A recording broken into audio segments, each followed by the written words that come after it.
уфрли во игра. Тука Јаларов на втор пикер. Тргнал Јасухира, пота фаул е пенал.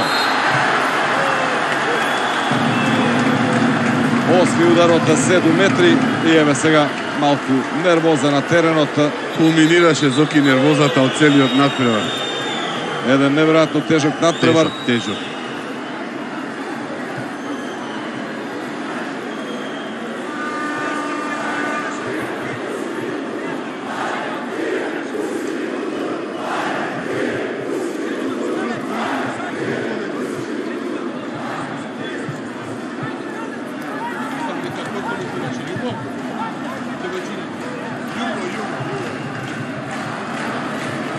И сега е атмосферата во салата. Оди Срдановиќ, 2 гола од пенал, 4 од 7 има Вардар. Времето истече. Вардар од 7 метри за изравнување.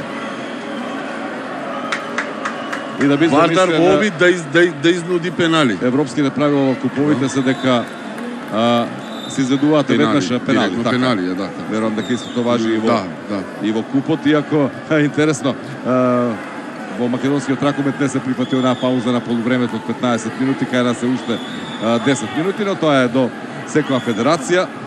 А ние се концентрираме на клучниот момент на средбата. Она што е загарантирано, Алкалоид има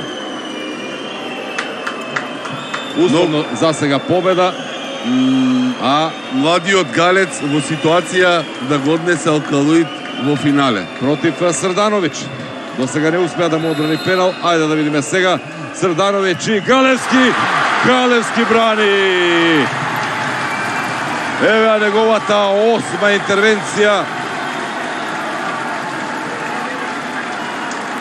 Па можеш ли на ваков начин да кулминира ова фантастично полуфинале? Алкалоид Вардар 25-24. Галевски фаќа трет пенал. Вардарци промашија уште еден 4 од 8 реализацијата на пенали. Срдановиќ промаши пенал пред ова. Мислам дека промаши не предпоследниот пред него. Мислам дека така го фати Галевски. Мислам дека имаше промашен пенал. И два промаши тој, два промаши Јасухира. Многу е лесно сега после битка јунаци, ама мислам дека Јасухира беше решение за ова ситуација. Ментално е силен, поискусен. Секоја чест за Галевски, пак кажав пред самото изведување дека има шанса како еден од најмладите во составот 2004 роден да го реши овај натпревар.